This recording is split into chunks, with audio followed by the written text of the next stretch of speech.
बुआ को मायका पकड़ा दो। अरे शांति बिटिया, कितने दिन आई नहीं अपने पिताजी से मिलने। दामाद जी ठीक तो है ना?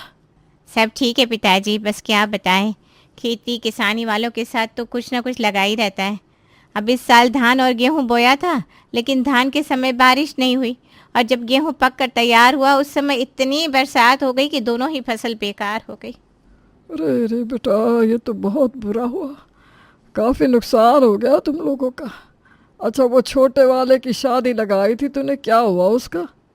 हाँ पिताजी, शादी तो फिक्स की थी, लेकिन अब इस समय पैसों की बड़ी दिक्कत हो गई है। सोच रहे हैं 6 महीना शादी आगे बढ़ा दे, जेब में कुछ पैसा होता भी तो शादी ब्याह की बात बढ़ेगी ना। बेटी से बात करने के बाद पिता राम पलट काफ़ी परेशान हो जाते हैं। बड़ी गलती हो गई हमसे, जो शांति की शादी हमने जल्दबाजी में कर दी। हम लोग यहाँ सुख से रह रहे हैं और मेरी बिटिया जीवन भर से गरीबी से जूझ रही है। कभी कभी तो बड़ी तकलीफ़ होती है मुझे उसके बारे में सोचकर। एक ही बाप की 3 संतान है। बेटे यहाँ राजा बने बैठे हैं और बेटी, उसको तो पता ही नहीं 2 वक्त की रोटी भी सुकून से नसीब हो रही है कि नहीं। अरे क्यों अपना मन दुखाते हैं आप? ये तो सब भाग्य की बात होती है, वरना जानबूझकर तो कोई माता पिता अपनी बेटी को कुएं में नहीं गिराता। हमने तो सब अच्छा ही चाहा था, लेकिन ये सब उसका भाग्य है। चाहे रुपया पैसा ना हो मेरी बेटी के पास, लेकिन आत्मसम्मान बहुत बड़ा है उसका। जानती है मायके में किसी चीज़ की कमी नहीं, लेकिन फिर भी कभी 1 रुपया नहीं मांगा उसने। जब भी आती है भतीजी भतीजे के लिए कुछ लेकर ही आती है। गरीब होने के बाद भी लेने के नहीं देने की नीयत होती है उसकी। हाँ, वो तो उम्र भर से अपने कर्तव्य निभाई रही है, कभी शिकायत ही नहीं की उसने। लेकिन कुछ फ़र्ज तो हमारा भी है ना, हम कब तक उससे आंखें फेरते रहेंगे? मुझे तो लगता है अब समय आ गया है कि हम अपनी जायदाद को सही तरीके से बंटवारा करके उनके वारिस तक पहुंचा दें। अगले दिन 80 साल के बुजुर्ग राम पलट अपने दोनों बेटों को अपने पास बुलाते हैं। धीरज बेटा, हमने जीवन भर ईमानदारी से सरकारी नौकरी की। हाँ, शौक चाहे पूरे न भी कर पाए हो, लेकिन अपनी जिम्मेदारियां बहुत अच्छी तरह निभाई है हमने। बेटों का भला करते करते कहीं ना कहीं बेटे के प्रति अन्याय हुआ है हमसे। 18 साल की भी नहीं हुई थी मेरी शांति जब मैंने उसके हाथ पीले कर दिए थे। बेटी को ब्याहने का दबाव इतना था कि हमने ठीक से जानने की भी कोशिश नहीं की कि जो जानकारी दामाद बाबू के लिए मिल रही है वो सही है या नहीं। और जब शादी के बाद उनकी सही आर्थिक स्थिति का पता चला तो जानकर भी क्या कर सकते थे। मेरी बेटी ने उस घर को ही अपना भाग्य समझकर खुशी खुशी सब स्वीकार कर लिया। रिटायरमेंट के बाद जो कुछ भी मुझे मिला वो सब मैंने तुम दोनों में ही बांट दिया। मेरा तो अब आखिरी समय है बेटा, लेकिन मैं चाहता हूँ कि अब शांति को भी वही मिले जिसकी वो हकदार है। उम्मीद है तुम दोनों भाइयों को इस बात से कोई शिकायत नहीं होगी। पिता की बात सुनकर दोनों भाई कमरे में आ जाते हैं। किस बात की मीटिंग थी? क्यों बुलाया था तुम्हारे बाबूजी ने? अब क्या बताए, जीजी की शादी को 27 साल हो गए। अब बाबूजी को इस बात पर पछतावा हो रहा है कि गलत घर में शादी करती जीजी की। अरे कहने का मतलब क्या है बाबूजी का? अब जब सारी उम्र बिता ली उन्होंने अपने ससुराल में, तब जाकर उन्हें ये सब समझ में आ रहा है।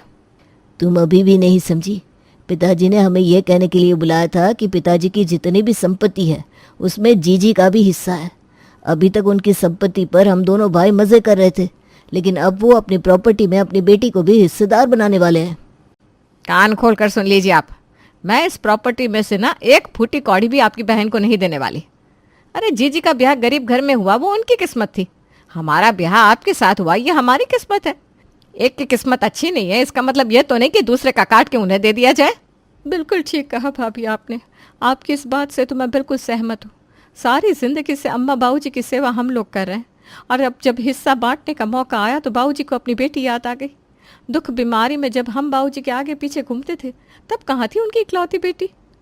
अरे अभी बाबूजी ने ना दीदी को कुछ दिया है, अभी से हाय हाय मत करो तुम लोग। और वैसे भी ये प्रॉपर्टी पिताजी की है, जिसे उनका मन करेगा उसको देंगे, हम कर भी क्या सकते हैं। तुम दोनों भाई ना ऐसे ही हाथ पर हाथ रखकर बैठे रहना।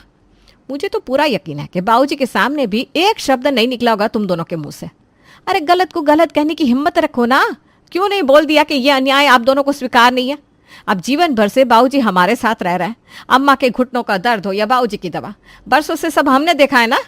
3 वक्त का खाना पकाकर हम खिलाते हैं तो बाबूजी को भी हमारी भावनाओं का ख्याल रखना चाहिए कि नहीं? हमें पता होता कि सारी दौलत ऐसे ही लुट जाएगी तो हम कोई अपना जीवन तुम्हारे माँ बाप के लिए खराब थोड़ी ना करते।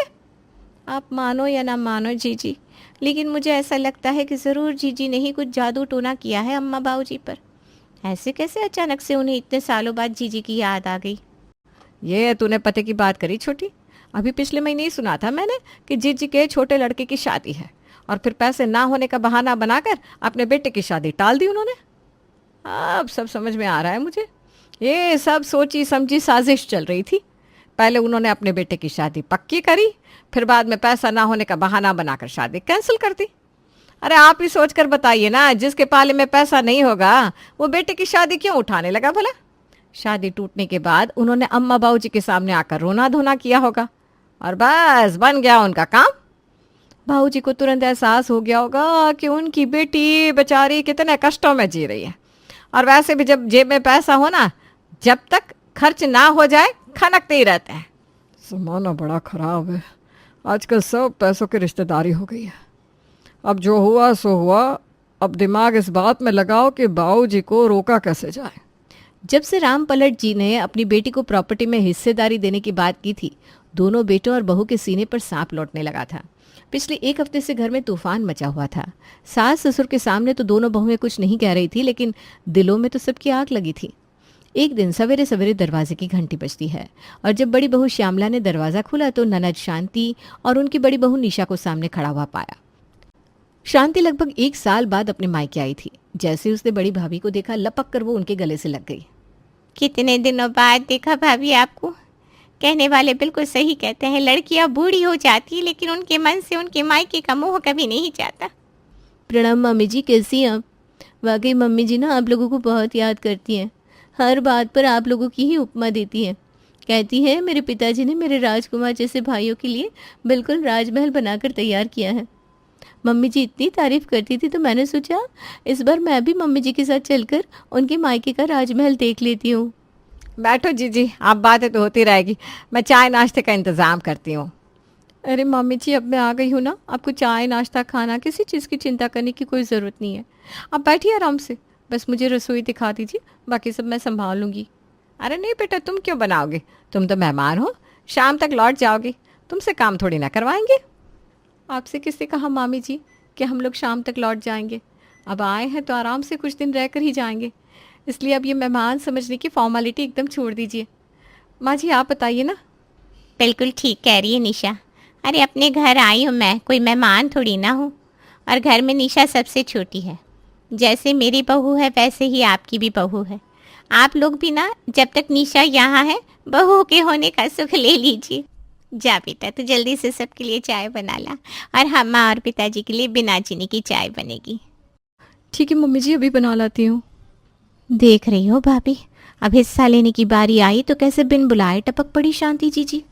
और अकेली नहीं आई, अपनी बहू को भी साथ में लेकर आई है। इन दोनों सास बहू की चिकनी चुपड़ी बातों में आने की गलती मत करना। मुझे तो शक्ल से ही 1 नंबर की चापलूस लगती है ये निशा। पता नहीं कैसे संस्कार है इसके, जो सास के कहने पर यहाँ आकर ये सब प्रपंच करने को तैयार हो गई। एक तरफ दोनों बहुएं जल बुनकर आधी हुई जा रही थी, वहीं दूसरी तरफ निशा खुशी खुशी पूरे परिवार के लिए रसोई में खड़े होकर चाय और नाश्ता बना रही थी। आधे घंटे बाद निशा रसोई से ब्रेड पकोड़े और उसके साथ गर्मा गर्म चाय लेकर बाहर आती है। ये क्या निशा बहू, ब्रेड पकोड़े क्यों बना लाई? ना तो माँ बाबूजी को इतना तेल मसाला खाने की उम्र बची है, ना ही हमारी।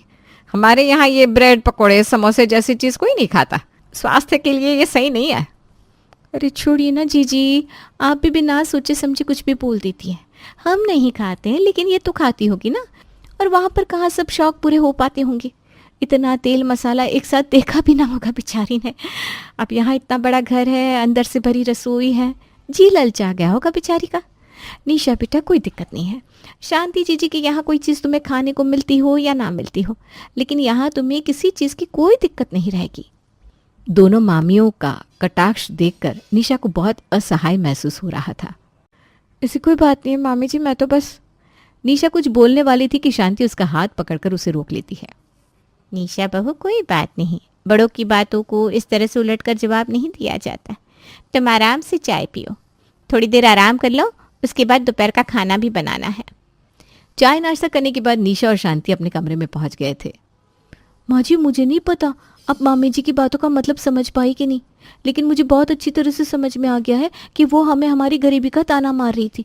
उन्हें कोई सहानुभूति नहीं है हम लोगों से।